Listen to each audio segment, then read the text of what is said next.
Picture this. I'm 3 years old, standing out in the hot Atlanta summer sun at my first ever golf tournament. My sunburnt face drips sweat all over my new golf shirt. I glance over at my dad's smiling face as I walk up to the tee box.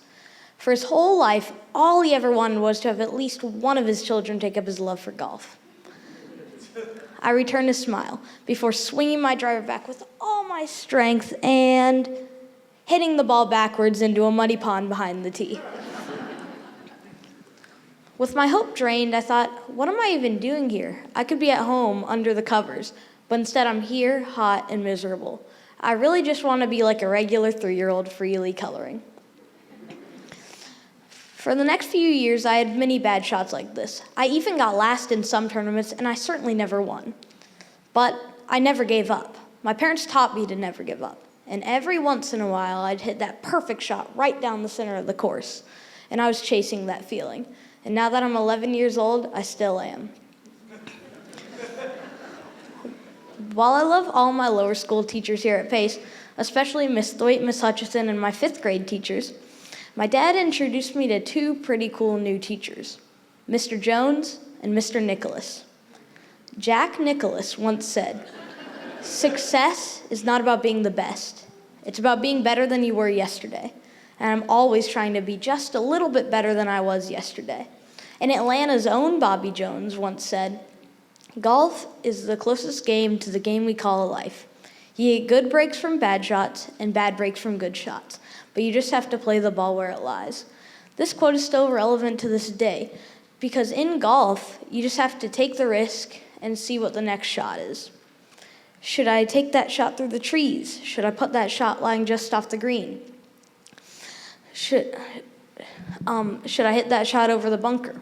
Questions like this that I ask myself during golf are similar or even equal to questions that I ask myself in my daily life. Like, should I ask this new kid to play with us? Should I try this new food? Should I take this role in the play? Golf has taught me that I just have to take the risk, and whatever it is, we can make it up on the next shot. While I have other passions like art and video editing, golf means the most to me because I get to spend time with the people I love. Some of my favorite memories of golf come from spending time with my dad and now recently my mom too. My parents have believed in me from the moment I started playing, and I'm lucky they are my teachers too. Even if I'm not playing my best, my parents encourage me to keep trying and to not worry about it.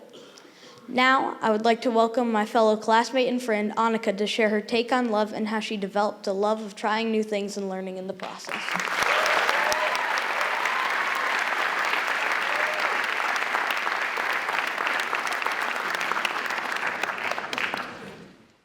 How many passions do you have? If you have multiple passions like I do, you've probably heard your parents ask you if you have any one specific passion that you want to stop doing. I have been in that situation many times.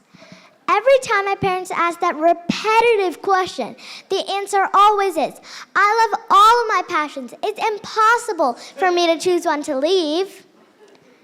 Sometimes when you love these passions so much, you wonder why you're actually doing them. Why do you continue the hobby? Why do you do it?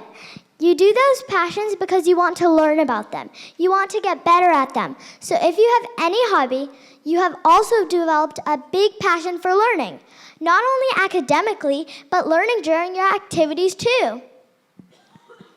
If you play golf, like Graham, you learn many valuable lessons about technique and patience. If you play softball, like I do, you probably started off not being able to swing a bat or catch a ball, like I did. Then I got better and better, and with my coaches and teammates' help, I was soon at the point where I was hitting balls to the outfield and fielding balls in my sleep. Another passion that I have is competitive gymnastics, and it all started with a girl in first grade named Perry. Perry is a great friend of mine who loves to dance, and she is very supportive and encouraging. One day in first grade, she saw me doing gymnastics at recess. She wanted to help me. Working together harder and harder every single day, I got better and better. And soon I was doing all sorts of gymnastics, like round-offs and backbend kickovers. And one day I saw a gymnast do a front walkover and a back walkover. Did I dare try it? Yes, I did. All I had to do was lift my leg while doing the one-legged backbend kickover. Yes, I did it. This is the unique story of how I learned some of my gymnastics. I am currently competing as a level silver at Jumpstart. Another passion that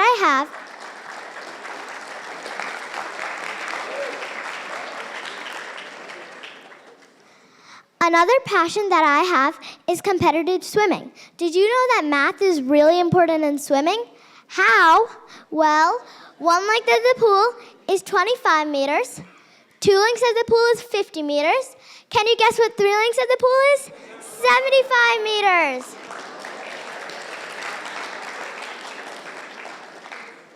Believe it or not, I just used a lot of math. I kept on adding 25 to the numbers of the lanes of the pool. And it is really essential for the swimmer to know this because when you're on the starting block at a meet and after you dive, you might not know how many laps to swim. So I just want to thank my swim teachers, Coach Tim and Coach Ryan, and all my amazing school teachers here at Pace.